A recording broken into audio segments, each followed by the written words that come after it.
I don't know, but you're certainly welcome. Are you a fighter or are Yeah, you armored. awesome? Most of this should transfer over. So, Okay, Okay. we are officially recording. okay, perfect. It says it's recording to my computer, so I'll sort that out later. Hopefully it's in a separate doc file or something than the recording I did in my class. But we can sort that out later. Okay, perfect. And just a PSA, when they're recording and the transcript comes out at the end with from the chat, all of the private messages also show up there. So if you guys want to make fun of my hair or whatever, you might want to do that in a different chat. So, because private messages are not private when the transcripts come out. It's weird. All right, shall we go ahead and get started? Yeah, the private messages might actually be private because as the host, I'm recording. Oh. And so if the private message goes to you, it might not show. We'll find out. Okay, yeah, we will. Okay. All right, so it is 4 o'clock, 4:01 actually, so let's go ahead and get started. Hi, I see a lot of new faces. I'm Nicolina, Maestra Nicolina de Parre of Artemisia. And so for a second, let's talk about the name of the class, How to Win Fighter Practice. And the title has been triggering every fighting peer in the kingdom, and I am not sorry. And this is why. So those of you who might not have heard the term before, there's a saying in a lot of areas that you cannot win fighter practice. And what that means is that no matter how well you're doing at a particular practice, no matter how many people you kill, no matter how great your ratio is, there's no prize to be won at fighter practice. So rather than spending all of your time worrying about your kill ratio, you should spend your time worrying about just how to get better, which that does not always, improving your skills does not always translate directly into immediate kill ratio buildup. So we're actually gonna talk about that in quite a bit of detail.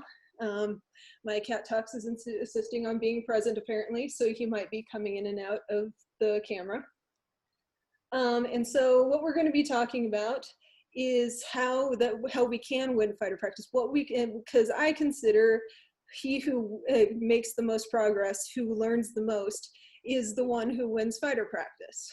And there is no one winner. We can all be the winner of fighter practice. And so we're going to be talking about adult learning and specific strategies in order to improve that. And I did not make any of this up. These are actually some strategies that I learned in horsemanship, and they translate over very, very well to just about every other aspect of learning for adults. And so whether you are here as a heavy fighter or as a rapier fighter or anything else, I hope a lot of this will come over and be useful to you, because we want you to get your kills in tournaments when it actually counts. So first of all, we're going to take a second and we're going to talk about the comfort zone model. This is a fairly common model. It's used in professional trainings all over the world, so quite a few of you might be familiar with it. And so for the purpose of our slide here, I have the danger zone being a little red ring. However, we're in reality, that's going to be a plane extending in infinite directions. It's all things that are not comfort zone or learning zone or danger zone, and we'll talk about that in just a second. So first we're going to talk about that pretty green circle in the center called the comfort zone. And this is where we try to spend most of our time, just naturally. It's the competent zone, it's also the plateau zone. It's where we feel comfortable, it's where we, actually where we feel nothing, and where things that we do are automatic. And for a lot of things, this is a very, very good place to be. For me, things like cooking or driving, that I've reached a certain level of competence and I'm happy with it, and I don't really feel a need to get any better at it. that would be things in there. And for some people, that's actually where fighting would fall, because they have hit a certain level of competence. And they're like, you know what? I'm good here. I'm able to go out and I'm able to have fun, and I really don't feel the need to push a whole lot farther than that. And that is 100% okay. But if you are looking at, you want to be absolutely excellent at something, for me, that would be, that fencing falls in that category. You have to get out of this zone. This is the you can't win fighter practice zone, because you will see a lot of people come and just week after week after week, they just stay in their comfort zone, and they might get a little bit better slowly, but like over time, it just slowly tapers off and they plateau. And years later, they're doing the same old thing because they never left their comfort zone. In order to do, excuse me, in order to do that, we have to extend out into the learning zone. And the learning zone is uncomfortable. So everybody, I want you to do a thing with me. I want you to take your hands and do this. And then I want you to relace your fingers so that the other thumb is on top. And I'm seeing faces going, ew, because it feels icky. And welcome to the learning zone. And our brain is very, very, very good at finding reasons that we should not come to the learning zone, because from an evolutionary perspective, if you went and did too many weird things, either you got killed or you looked like an idiot and you fell to the bottom of the social structure and never reproduced, and well, we didn't descend from them. And so as soon as you start doing something at fighter practice that's different than what you've done, it feels awful, and your brain starts coming up with a million different reasons why this is not what you should be doing. Depending on what area you're from, I've seen this in a couple different kingdoms, and they're called different things. There's the concept of a learning diet, which is often when your teacher says, oh, you depend way too much on your dagger. We're going to take that away for 3 months, and you're going to fight only single point. And that actually forces you into the learning zone, and that's what that does. But the fun thing about the learning zone is that when you sit out there long enough and you deal with that discomfort, eventually your comfort zone grows to encompass that part of the learning zone, and it becomes part of your comfort zone. And then your learning zone moves out, and all your rings are bigger. But this isn't something that happens in 5 minutes. I mean, it can, but especially something with like fencing, where a lot of us have very, very, very ingrained habits and things like that. This is something that we're looking at, you're measuring in practices, maybe months as opposed to minutes. And when this happens, your kill ratio will most likely drop. That's because you've been going along and you've been improving, and you're going from being very, very, very good at this old thing that you were doing, and then you made a change and suddenly you suck at the new thing. And it will get up there, but it's going to take a minute. And the fact that you went from here to here, and a lot of people go, oh my gosh, this isn't going to work for me.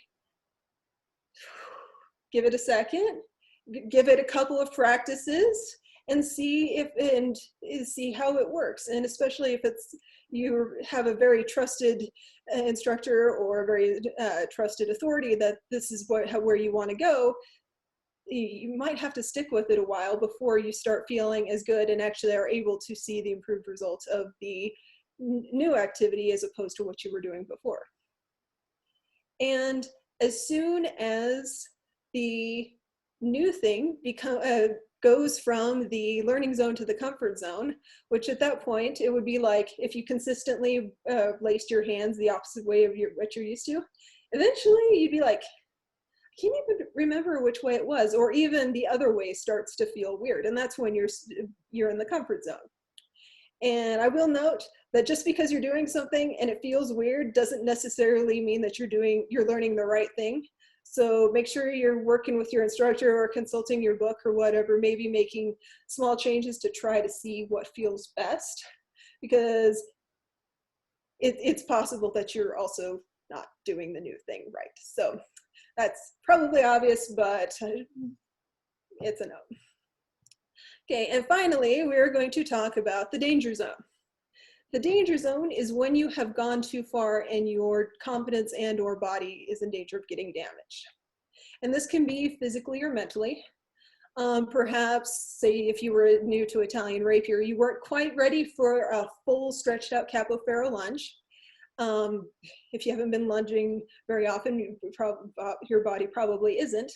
Or like, for example, a lot of people deal with social anxiety, me included, and something that to an extrovert or someone without anxiety might find very simple, like going out of practice, or going out of practice and asking for pickup fights is just beyond their ken of what they're capable of doing at that point.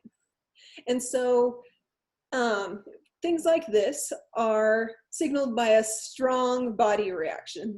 This would be something like you're doing damage type of pain. If you work out much or you've been athletic for very long, you're probably familiar with that. If you're not, that's something you just want to be aware of and learn how that feels. Anxiety or other strong emotional reactions would be something escalating to a debilitating degree, or something that afterwards it actually damages your confidence and you have a harder time doing it before. That one tends to be much more personal and something you have to work through on your own. I'd be happy to talk to anybody if they have real issues with that, because I've dealt with it myself. And you not only want to avoid the danger zone, you want to make sure that you have a little bit of buffer, because life happens sometimes where you think that you're staying, you end up getting pushed. So just make sure you have a little bit of buffer from the danger zone. And for everybody's rings, their learning zone size is different. And some people have a really thick one, like they were able to show up to fighter practice, and on the very first day, they're like, yes, get me in this gear, get me out there, and they're fighting everybody. And other people just getting out of the car and sitting next to the field and watching is as much as they can handle. And so both with ourselves, we need to recognize that and be understanding that we may not necessarily have the same kind of learning zone that other people have. And as teachers, recognize that people have different tolerances, and we need to be respectful that for one person is barely out of the learning zone, it's more of a lime, for somebody else is bright red, and so we have to respect that. And for a lot of people, especially if it's either a really big step that is wider than your learning zone, or even if it's a small step and you in this particular activity have a very narrow learning zone, you can do things to make things more achievable, whether it's doing things for shorter amounts of time. For example, the person who is comfortable in their gear and the next step is going and asking for pickup fights, but they're just completely overwhelmed by that idea. They might go, I'm going to go talk to one person, and I'm going to go fight one person, and then after that's done, I get to take off my gear and go home. And because they have done their one thing. Or it might be something like with the case of the capo ferro lunge, going, I'm going to hurt myself if I do that full-on lunge every single time. So I'm going to start by lunging 6 inches. And then when my body is okay with that, I'm going to go back. Dr. Stephanie Burns actually wrote a fantastic book on this called Move Closer, Stay Longer. Definitely recommend. Just as an example of what the red zone might feel like, as I've said, I have moderate social anxiety, and to me, it feels like static in my stomach. And the farther from my comfort zone and the closer to my red zone I get, the stronger that static is. And right now, in front of all you guys, I am definitely in my yellow zone. Not too bad. Like, all those of you who know me can tell that I'm talking really fast. Yeah, Bacon's nodding. But yeah, when Sean pinged me and asked if I wanted to teach class, I was like, yeah, sure, it's a good learning experience. And, I've got the static going on, but I'm fine. The time that I gave my college graduation speech in front of several thousand people, I was definitely redlining it. And I know when I am approaching my red line, when I have crossed in my danger zone, because my stomach goes, ha, you're gonna puke now. And I did not puke in front of several thousand people. However, I was definitely eating Tums for the entire day. So that was the thing you really needed to know about Nicolina. But that is, I've learned where my learning zone is and how it feels to me personally, and including when I'm in front of lots of different people. All right.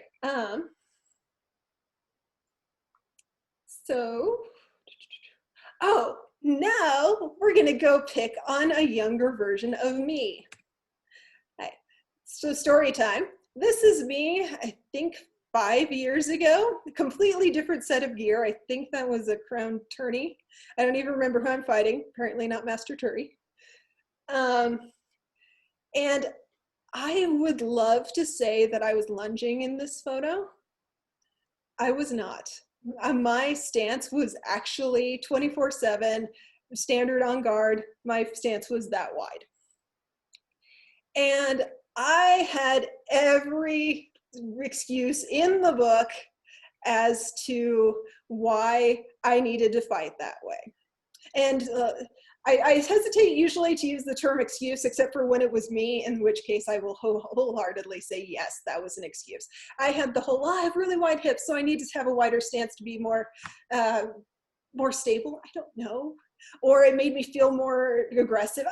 I don't know. It was dumb, but I was 100% convinced that's the way it needed to be. And everybody, and Bacon's over there grinning again, was telling me, your stance is too wide. And because I'm like half lunged already at that point, and when it's time for me to throw a lunge, I didn't have a whole lot of lunge left. And it wasn't until everybody and their dog, and I'd be like, oh, how can I do better? And everybody's like, yeah, fix your feet. That I finally went, okay, I'm gonna fix my feet. And it sucked. I started getting killed left and right. And I was just like, there's no way this is gonna work for me. But I think it took like 2 or 3 months. Finally, I got to the point that I would try to stance like this, and I was like, that's weird. And the new way felt better, and my kill ratio was up several points. So let's see. The next thing we're going to talk about, and so taking all of this and gathering it together, is take our responsibilities as learners. And so the first thing is to listen to your body and understand what zone you're in. Get to know what that feels like. And when you're in a learning situation, be aware at all times. Am I in the green zone? Because when you're in the green zone, you're not really making any progress. Am I in the yellow zone, which is most cases where you want to be, or am I in the red zone and I need to retreat?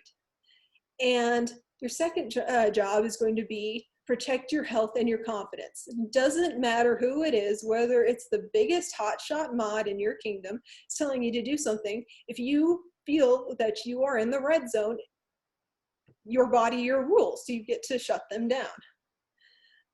You don't let anybody push you over the line. And then your third rule is to consistently put yourself in the learning, or your third responsibility is to consistently put yourself in the learning zone and stay there until it's green. And that because you're the one in your body, you're the one who can feel when you're there, you are the one in charge of making sure that happens. Okay. And then because all of us who are learners either are or hopefully very soon will be teachers, I'm going to give you 3 more responsibilities. The first is to help students understand and manage their own learning, whether you're going to use the terms from this class or just helping them understand you have to get out of your comfort zone in order to improve. They can't manage their own learning unless you help them and they have that knowledge. And 2, believe them without enabling excuses. Again, I don't love the term because and I probably should have had reasons here. I thought I'd change that actually, but if they say that's in the red zone for me, it's your job to believe them. And if some people will say that they're in the red zone, even if they might not be, it doesn't matter. That's especially as teachers of adults. It's their responsibility to their own learning, especially we have this advantage over elementary school teachers of if they don't, what's going to happen? They don't get better at fencing. That's not world ending. So that's on them. It's up to them. However, we do want to ask, okay, if that's in your red zone, what's our next step from here? What is in the yellow? And that will help them push forward and take the baby steps they need in order to improve in their and be successful in their learning.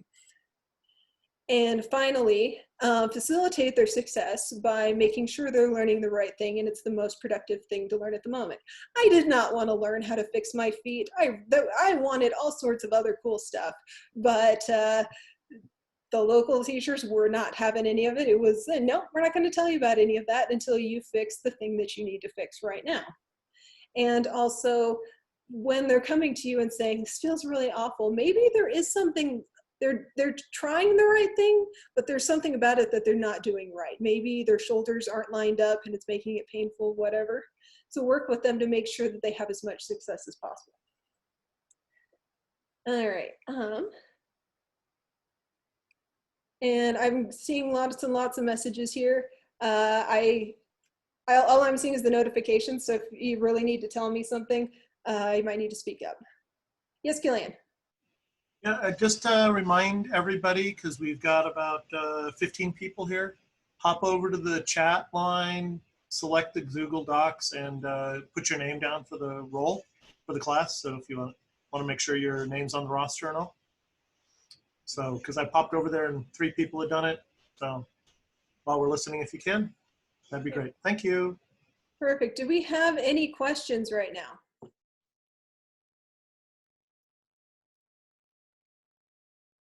Okay, I'm not hearing anything. So. I have a question. Okay. Hey, Drayden. Hi. I was just thinking about it. If I'm always in the learning zone, and when you're in the learning zone, you start dying more. How long, if I stay in the learning zone, am I always going to be dying? We have a slide. Thank you for that transition. All right. So to answer that question, because let's be real, being in the learning zone all the time is really exhausting. There are 2 situations when you might not necessarily want to. In fact, you probably don't want to be. The first one is practicing flow, I'll explain flow in a second here. This class is called How to Win Fighter Practice.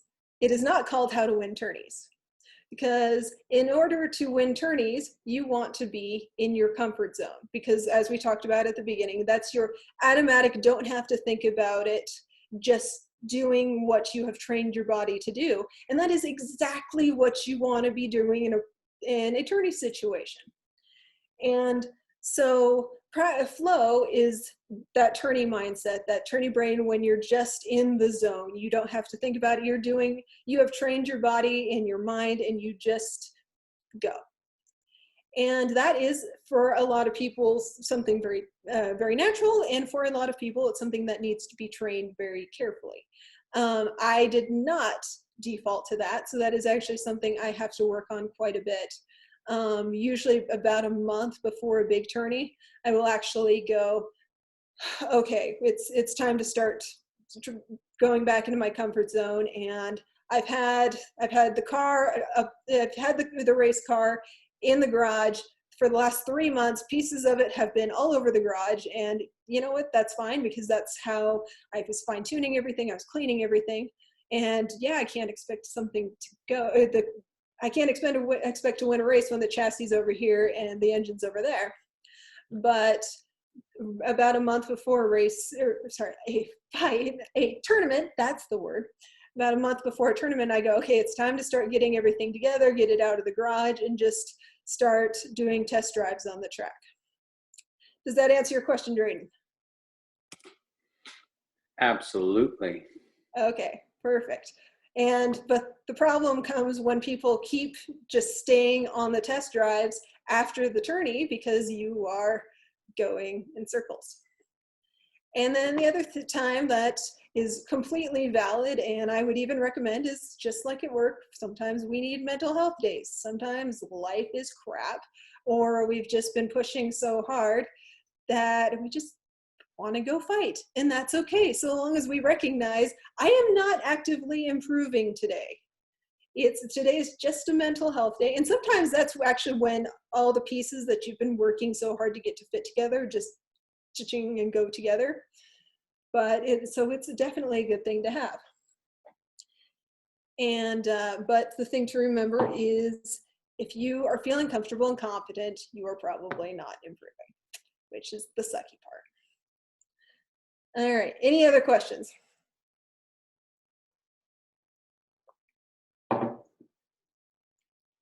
All right, let's see. So now the next question is, how do I do this? And this is going to be how you create your master plan, because as we talked about a little bit ago, your brain is so very, very good at getting you out of that yellow learning zone that if you don't constantly stay on it, and if you don't have a plan, it will devise some way to make you think that you're in the learning zone when you're not. It's good at this. So what you need to do is work on we're going to talk about 2 different levels of plan that I recommend that you have in order to keep progressing. The first one is going to be your macro plan. This is where you determine the what. And so you're going to choose one thing that you want to move into your comfort zone. And so, because as soon as you start thinking about more than one thing, you're not really thinking about any of them consistently. So you want your one thing, and you want a yes/no way of measuring whether you've accomplished this goal. And we're talking we're going to be measuring this in practices and in months, not in minutes. And then you're going to choose a timeline of when you will review this progress. And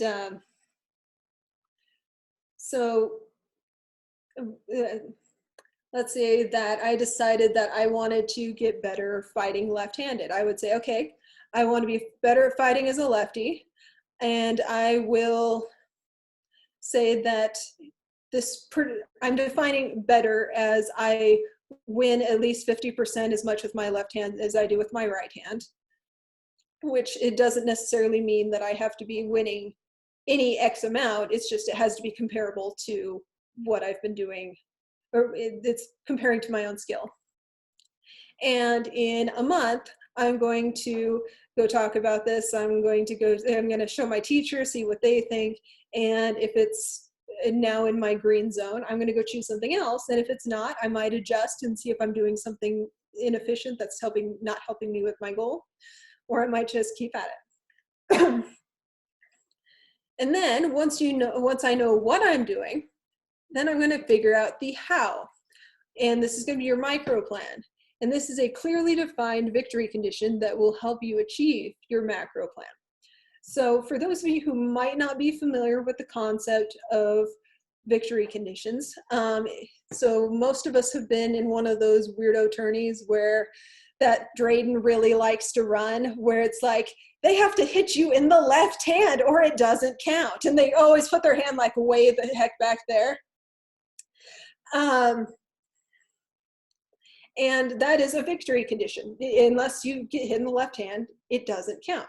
And what you're doing is, in the practice, you are setting your own victory condition, saying, I set my victory condition that I need to, for every single fight, I will fight with my right hand until I win a pass. And then I'm going to swap hands and I'm going to fight with my left hand until I win a pass. And that's it. I win this practice if I do that. I win this fight if I do that. And your kill ratio, it's irrelevant after that point. It doesn't matter. It's just like, even if you kept stabbing somebody in the head, and when the victory condition was the left hand, it doesn't matter. You didn't hit their left hand. And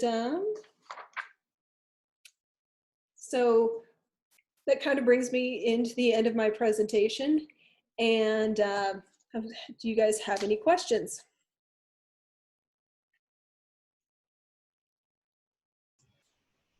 I must be good at this teaching thing. Okay. So how would you suggest scaffolding or breaking down the goals into doable steps. Because I know, let's say on the fencing community, everybody wants to be a better fencer. Everybody wants to learn how to get out of their pools.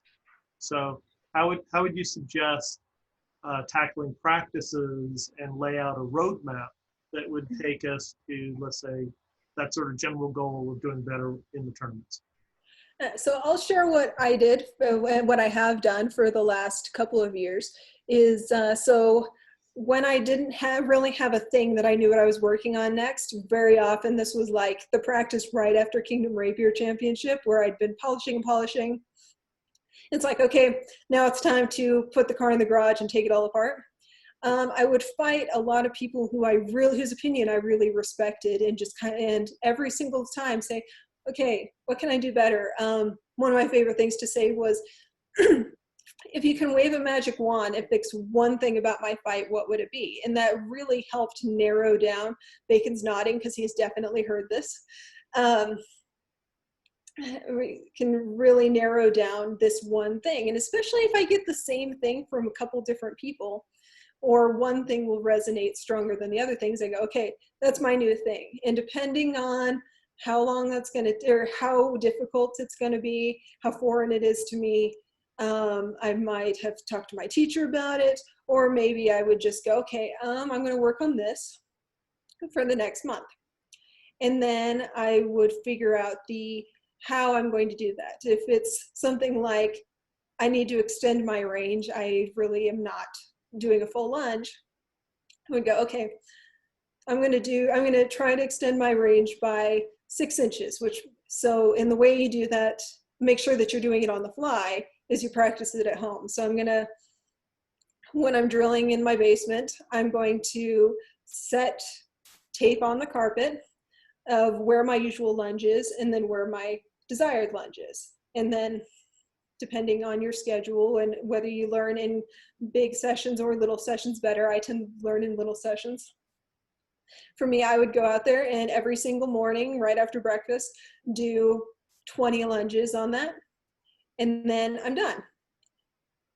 And then when I'm really, really good at that, stick my tape out a little bit farther. And then as I'm getting more, that's becoming more my comfort zone, I start paying attention. Is this happening at practice? Am I doing this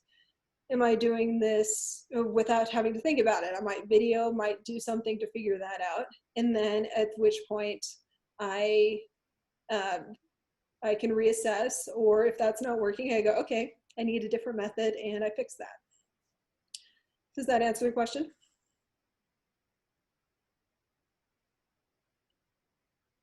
I think we lost a Killian. Did that answer the question for everybody else? I think that makes sense. Okay.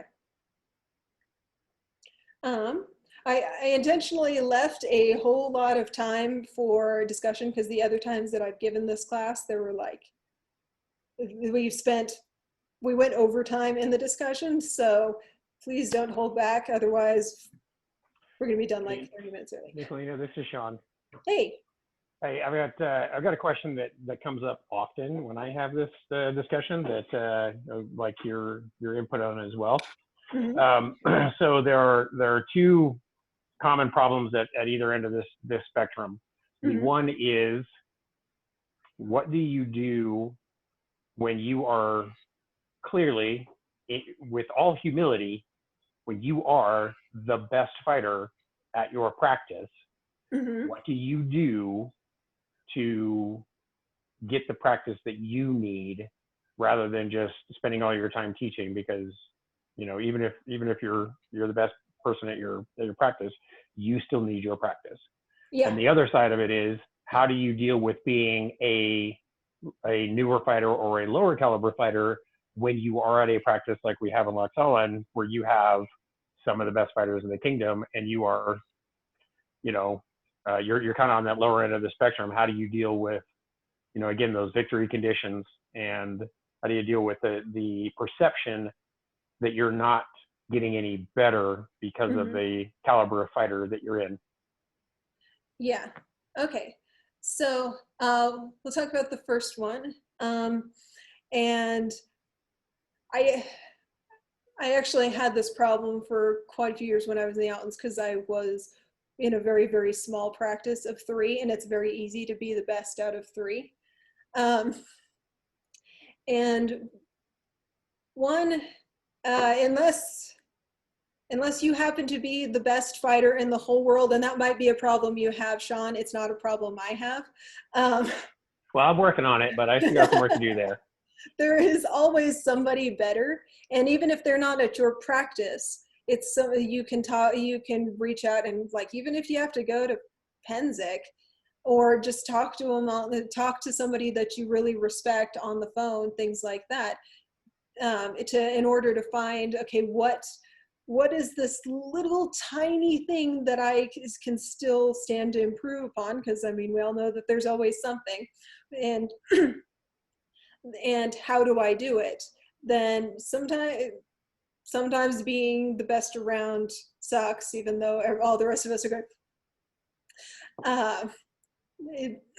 So there is always another teacher, and even if that, sometimes they might not even be inside there are so many things that I can learn from Sean, even though I'm not a heavy fighter.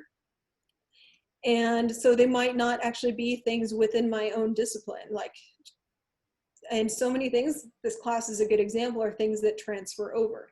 So it can be either looking outside your area or looking to somebody who knows more about things that transfer over that may not be in your particular line of fighting. Does that answer the first part of the question? I think so. Like I said, I've answered this question a lot, so just kind of figure I'd throw it out there so some other people can hear your perspective on that. Okay. And the second part, just to clarify, are we talking about a situation in which everybody's so far ahead of you that you really don't get to learn because you're just a pal? Or are we talking about? No, it's more the perception that you are not getting any better because your win percentage doesn't change. Yeah. Because you're fighting at you're fighting people of such a higher caliber than you are. You know, when a 1-year fighter comes into our baronial practice, and you fight with Nicolina and Bacon and Elias and Turi, and you know, those are just the mods, let alone all the, you know, the black scarfs we've got. A fighter in that situation oftentimes can feel like they're not making any progress because they don't have anything to show for it, right? They're not killing anybody.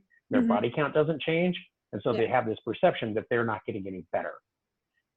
What do you say to somebody that, you know, might get discouraged because they have nothing to show for their effort, basically? Yeah. Okay. So I'm actually going to address this from 2 standpoints. One, first from the newbie perspective, and then the other from the teacher perspective. From the newbie perspective, first of all, I would like to say that it might seem that you're not making any progress and feel like, oh, nobody thinks I'm getting any better. From the perspective of a black scarf and now a mod, I can tell you that when somebody is getting better, it is obvious. Even if their kill percentage doesn't seem to be changing, it is just like, it's hard to describe how undeniable it is when somebody is moving, just like, even from a newbie to a not even a gold scarf level, like somebody from their first day to being just authorization to authorization level to their first couple of tournaments. You can just feel it every time you fight them. You're like, oh, I have to dial up a couple more slots or a couple more settings than I was last time. And even if they're not pushing you anywhere near the 10 on your scale, even if they're just moving you from a 2 to a 3, people notice. It is very, very obvious. And also, a lot of my friends have struggled with this because, for whatever reason, newbies tend to come in batches. And so you have a group of like 3 or 4 that are all starting right at the same time, and they're all getting better at the same time. And I call it flying in formation. If they feel like they're not getting any better, because I'm like, they're still winning against the same people, and usually there's a big gap between their formation and the group in front of them. So they're not really challenging this group, and they're not really changing within this group, but it doesn't mean that everybody isn't moving forward. If you are getting beaten like a Pell, and unfortunately that's a thing that happens sometimes, it is entirely valid to, and especially if you are talking to more experienced fighters and asking for their advice. I have had people in the past, and I've actually done this, asked, okay, so I feel like I'm not really able to learn because everything's moving so quickly. Can we do more of a spar right now that allows, so that I can actually work on different things? And if the more experienced fighter is worth their salt, they're gonna go, oh yeah, and they should be delighted.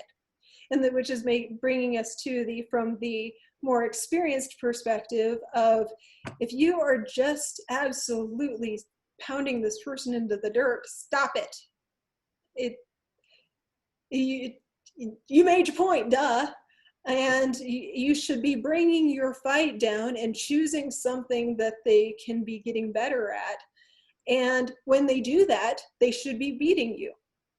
And most of the time they very much understand. And I actually, Don Andro of the Outlands, who has since passed away, he actually taught me a very great thing of, he would come up to you, and if you were significantly newer than he was, or less experienced, he would go, do you want a lesson?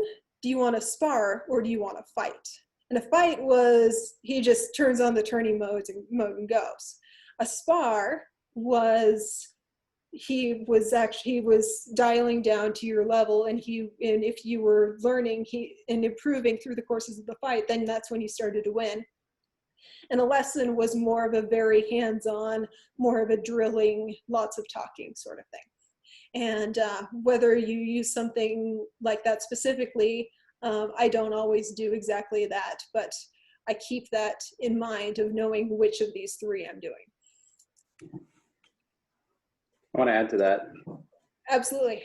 I really like that he asked, because there have been times where I've been fighting a newer fighter and I toned it down. They're like, come on, you're letting me win. I'm like, well, kind of, but I'm letting you learn what works and what doesn't work. I'm not letting you win by a crappy shot. I'm going to let you win by doing a correct form, but I'm still going to try to let you win, even though if I did this and this and this, you wouldn't win. But I don't want to get mixed up with the new fighters and having them say, oh, you just let me win. And that does not help at all. So I think talking to them and saying, all right, understand, I'm going to bring it down to a level where I feel like I'm pushing you, but it's not going to be a walk over me kind of a thing. So you can learn, or I'm going to just fight you. And I like that a lot. So. Mm-hmm. It looks like Killian's got. Yeah, I'd like to add something, kind of circling back to the original question. And this is just coming at it because my day job's an educator. And so sometimes I notice things from a slightly different point of view. There is a thing called a learning curve, right? And beginners get better really fast. But we have these things called plateaus, right? Where you learn, and then you're stuck at a plateau for a little while, and then whatever happens, and you climb up, and then you add another plateau. And one of the things that I think is important for this particular question that Sean posed, which I think is really important, is that sometimes when we're on those learning curves where we're doing great, it's intense, we're great, we're loving it, but we need to recognize that those plateaus are a normal part of the learning process. And if we're stuck on that plateau for a long time, then we need to figure out how to mix it up. What do we need to do in terms of trying to break ourselves out of where we're at? to get ourselves up to go to that next sort of level. And I think that, and we all struggle at this, it doesn't matter what level we're at. As we progress on our journey, those plateaus get longer and those jumps get smaller. And sometimes we can get frustrated because we're stuck on that plateau and we haven't kicked out, or that those increases are so much smaller and we see the beginners or new people increasing a lot. And so for me, one of the things, how I understand like what Sean was posing was to recognize where we're at on our particular journey, because each of our journeys are unique. Mm-hmm. And if we do feel like we're stuck on a plateau, then kind of going full circle to what Nicolina was saying about being in the comfort zone versus learning zone, how do we get out of that comfort zone on that plateau? How do we do something different to try to, break out or get us to, and sometimes it might be just physical fitness, right? It's like, I need to go to the gym, right? Or maybe I need to work out with a different group of people that push me in a different way or whatever. So anyway, I just wanted to throw that out there for people's consideration. Absolutely. There's actually a really fantastic book. It's Mastery by George Leonard. And it actually, like a huge portion of it is a section called Learning to Love the Plateau. And it is fantastic. 100% recommend it. So that's all some great information. I really appreciate that. I want to touch on just a couple of things. One thing that Nicolina said, one thing that Drayden said. Nicolina, you were talking about how we as trainers, we recognize progress and we can't not see that progress. I mean, it's just painfully obvious to us. And one of the things and the reason I asked this question is, it is obvious to us. It is not nearly as obvious to the students, because they have the only tangible measure they have in the beginning for whether or not they're making progress is body count, right? And so, yeah, it is obvious to us, and trainers like us, we absolutely delight in that. I mean, I see the look on your face when you talk about watching somebody get better, and that's the whole point. But that also kind of gets to what Drayden was talking about it's like, how much fight am I giving you? And I know for me, I'm going to expend exactly as much effort as necessary to maintain a certain kill percentage.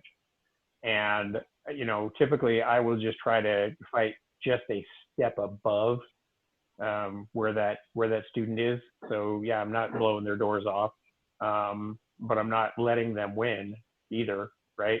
I'm saying just a step ahead so they have something to chase, but that chase is tangible. It's something that they can, they feel is within their grasp.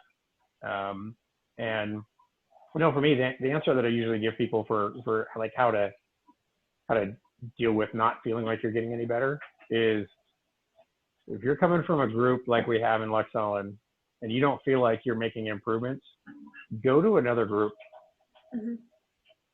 And you would be shocked and amazed at the progress that you have made and how much better a fighter you really are when you get out to other people that you just don't see on a regular basis. And it's not that those fighters are better or worse, it's that they're different.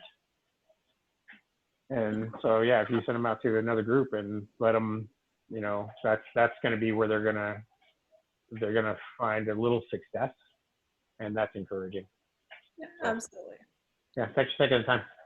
Yeah, and I will say that one thing that has actually been an issue or a topic that I'm been putting myself in my learning zone on when it comes to teaching is actually making sure that I share with the people I'm working with how obvious it is to me that they're making progress, because I'm kind of quiet and it's very, very easy for me to go like, oh, hey, thanks for the fights. And, that's about my interaction level. I need to go like, dude, you are rocking this. You have no idea how good this is coming along, and actually share what I can see with them. And so that has been something I've been working on quite a bit lately. So, any other questions? We got bacon. I can't hear you. Sorry about that. Technology, I wanted to just add on to what's already been said, I agree with Sean's trying to step one step ahead. I also want to reiterate especially for teachers to watch for and students to be aware of, is that learning formation. I love that formation title, by the way, that's fantastic, is absolutely a thing. And that means the people you're going to be ranking yourself against, the people you're going to try to be measuring your progress against, are also learning at a very similar pace. Mm-hmm. And that means you're not going to be able to see the same progress. If you're going 50-50 with a friend and you're not getting better, well, you're getting better, but they are too. And so that group that you're with, you won't be able to see that progress. Or if you're making the same mistakes and not being able to see what those mistakes are by not traveling, by not seeing different fights that you should be in, you're not going to be able to be witness to that progress. As a teacher, I think it's just as important to make your students aware of the progress they're making. It's important, and if you've met me, you probably know I'm very loud about praise, and I think praise is enormously important. I have learned, however, that it's equally important to be absolutely genuine with your praise.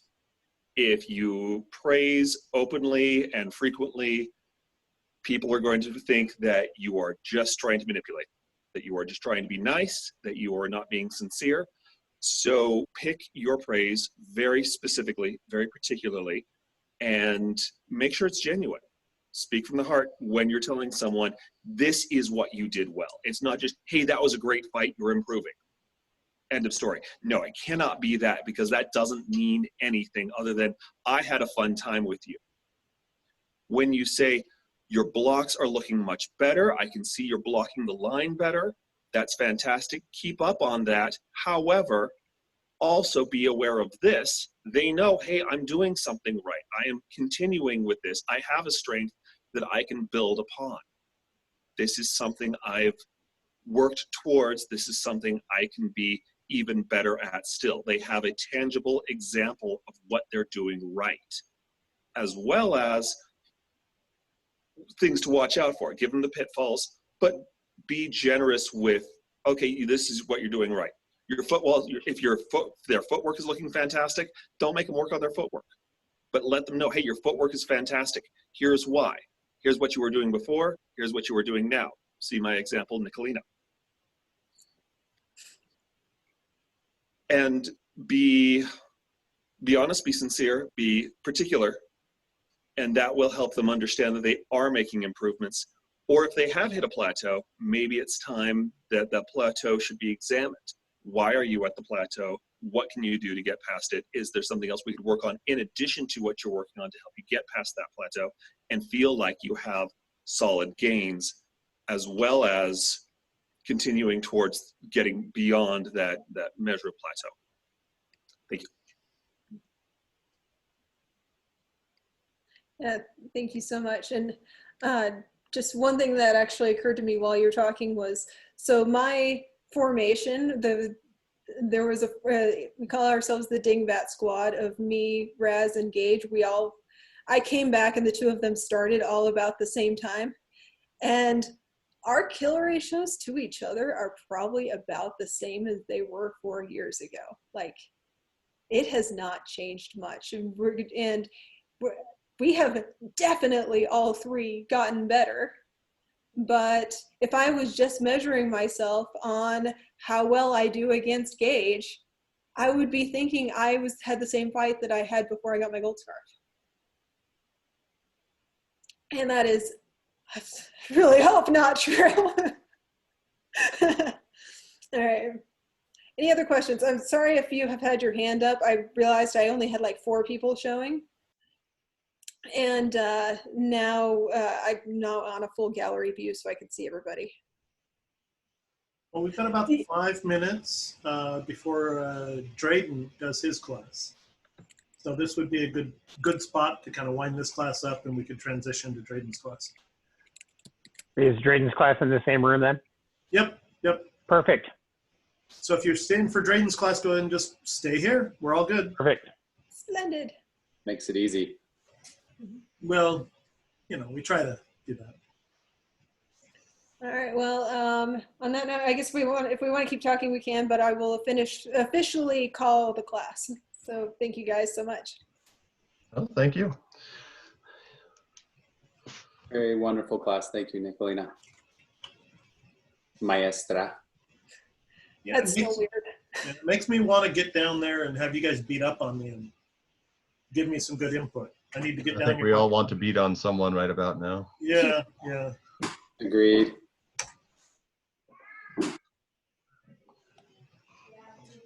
Okay, did everyone sign in on the Google Docs sheet for Nicolina's class? Am I supposed to sign in? No, you're listed as the instructor. Okay. Yeah. Okay. You I need just, to. make I'm up gonna a go few get extra the people, link sign them for in. Drayden's class, and I'll post it in the chat.